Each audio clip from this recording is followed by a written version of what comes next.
ಪ್ರಿಯ ಭಕ್ತರೇ, ಈಗ ಶುದ್ಧವಾದ ಬತ್ತಿಯನ್ನು ತೆಗೆದುಕೊಂಡು 33 ಬತ್ತಿಗಳನ್ನು ಭಕ್ತಿಯಿಂದ ಸಿದ್ಧಪಡಿಸೋಣ. ಪ್ರತಿಯೊಂದು ಬತ್ತಿಯೂ ಒಂದು ದೈವಿಕ ಶಕ್ತಿಯ ಸಂಕೇತವಾಗಿದೆ.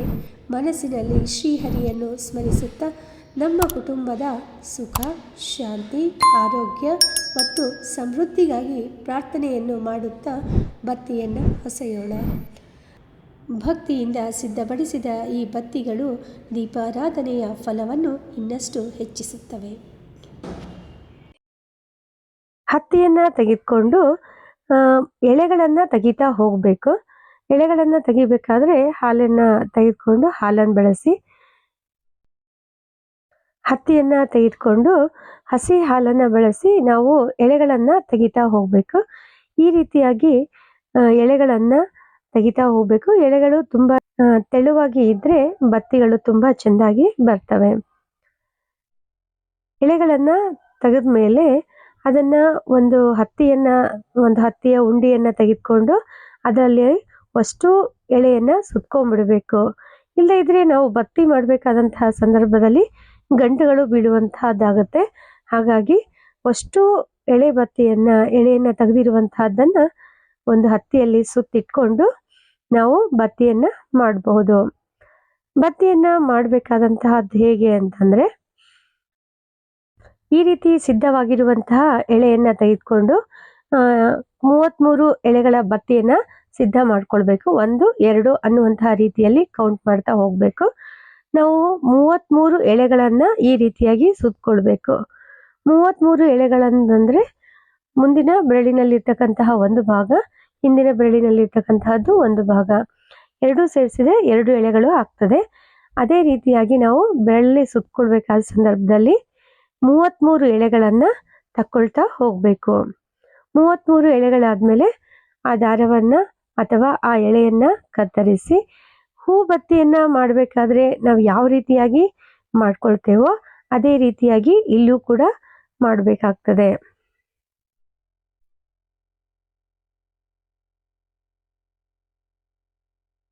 ಸ್ವಲ್ಪ ಹತ್ತಿಯನ್ನು ತೆಗೆದುಕೊಂಡು ಹಾಲನ್ನು ತೆಗೆದುಕೊಂಡು ಹಾಲು ಹಚ್ತಾ ಬತ್ತಿಯಿಂದ ಅಥವಾ ಹತ್ತಿಯಿಂದ ನಾವೇನು ಮಾಡಬೇಕು, ಇದನ್ನು ತಿರುಗಿಸ್ತಾ ಹೋಗಬೇಕು.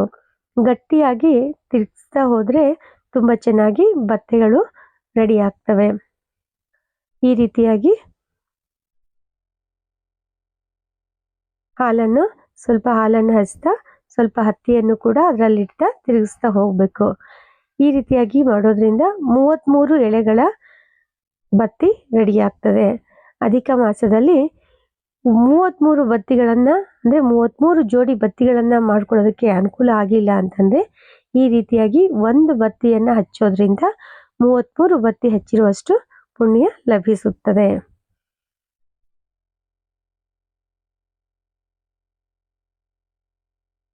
ನೋಡಿ, ಈ ರೀತಿಯಾಗಿ 33 ಎಳೆಗಳ ಬತ್ತಿ ಸಿದ್ಧ ಆಯಿತು. ಕಾಳು ಹತ್ತಿಯನ್ನು ತೆಗೆದುಕೊಂಡು ಬಂದು ಕಾಳನ್ನು ಬಿಡಿಸಿ ಹತ್ತಿಯನ್ನು ಸಿದ್ಧ ಮಾಡಿಕೊಂಡು ಎಳೆಗಳನ್ನು ತೆಗೆದು ಬತ್ತಿಯನ್ನು ಮಾಡುವಷ್ಟು ಸಮಯ ಇಲ್ಲ ಅನ್ನುವಂಥವರಿದ್ದರೆ, ಸಾಮಾನ್ಯವಾಗಿ ಇತ್ತೀಚಿನ ದಿನಮಾನಗಳಲ್ಲಿ ವರ್ಕಿಂಗ್ ವುಮೆನ್ಸನ್ನು ಜಾಸ್ತಿ ಕಾಣ್ತೇವೆ. ಮನೆಯಲ್ಲೂ ಮತ್ತು ಹೊರಗಡೆ ಕೆಲಸ ಮಾಡುವಂತಹ ಹೆಣ್ಣು ಮಕ್ಕಳಿಗೆ ಇಷ್ಟು ಸಮಯ ಸಿಗುವಂತಹದ್ದು ಕಷ್ಟ. ಈ ರೀತಿಯಾಗಿರ್ತಕ್ಕಂತಹ ಎಳೆ ಬತ್ತಿ ಅಂಗಡಿಯಲ್ಲಿ ಸಿದ್ಧವಾಗಿ ಸಿಗುತ್ತೆ. ಅದನ್ನು ತೆಗೆದುಕೊಂಡು ಬಂದು 33 ಹೂ ಬತ್ತಿಗಳನ್ನು ನಾವು ತಯಾರಿಸ್ಕೊಳ್ಬಹುದು.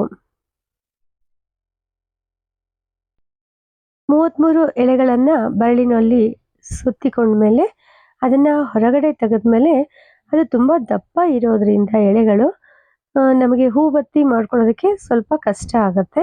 ಹಾಗಾಗಿ ನಾವೇನು ಮಾಡಬೇಕು ಅಂದರೆ ಇನ್ನೊಂದು ಎಳೆಯನ್ನು ತೆಗೆದುಕೊಂಡು ಮಧ್ಯದಲ್ಲಿ ಒಂದು ಗಂಟನ್ನು ಹಾಕ್ಕೊಂಡ್ಬಿಡ್ಬೋದು. ಇದು ತುಂಬ ಸುಲಭವಾಗಿರ್ತಕ್ಕಂತಹ ಮೆಥಡ್. ಈ ರೀತಿಯಾಗಿ ಗಂಟನ್ನು ಹಾಕ್ಕೊಂಡು ಇದನ್ನು ಆ ಎಳೆಯನ್ನು ಕತ್ತರಿಸಿ ಸ್ವಲ್ಪ ಬೇರೆ ಹತ್ತಿಯನ್ನು ತೆಗೆದುಕೊಂಡು ಹಸಿ ಹಾಲನ್ನು ತೆಗೆದುಕೊಂಡು ಹೂ ಬತ್ತಿಯನ್ನು ನಾವು ಯಾವ ರೀತಿಯಾಗಿ ಸಿದ್ಧ ಮಾಡ್ಕೊಳ್ತೇವೋ ಅದೇ ರೀತಿಯಾಗಿ ಇಲ್ಲೂ ಕೂಡ ನಾವು ಸಿದ್ಧತೆಯನ್ನು ಮಾಡ್ಕೊಳ್ಬೋದು. ಸ್ವಲ್ಪ ಬತ್ತಿಯನ್ನು ತೆಗೆದುಕೊಂಡು ಸ್ವಲ್ಪ ಹಾಲನ್ನು ಅದೇ ರೀತಿಯಾಗಿ ಹತ್ತಿಯನ್ನು ತಿರುಗಿಸ್ತಾ ಹೂಬತ್ತಿಯನ್ನು ರೆಡಿ ಮಾಡ್ಕೊಳ್ಬೇಕು.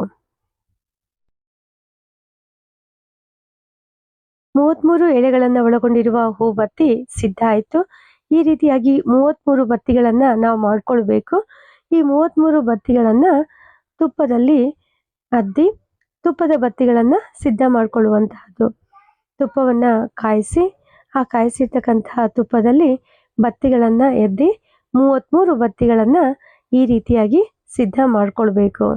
ಸಿದ್ಧ ಮಾಡಿಕೊಂಡಿರ್ತಕ್ಕಂತಹ ಬತ್ತಿಯನ್ನು ಪ್ರತಿನಿತ್ಯವೂ ಕೂಡ ನಿಮ್ಮ ಮನೆಯ ದೇವರಿಗೆ ಹಚ್ಚುವಂತಹದ್ದು ಅಥವಾ ಇಚ್ಛಾ ದೇವರಿಗೆ ಹಚ್ಚುವಂತಹದ್ದು. ನೋಡಿ, 33 ಬತ್ತಿಗಳು ಸಿದ್ಧವಾಗಿವೆ.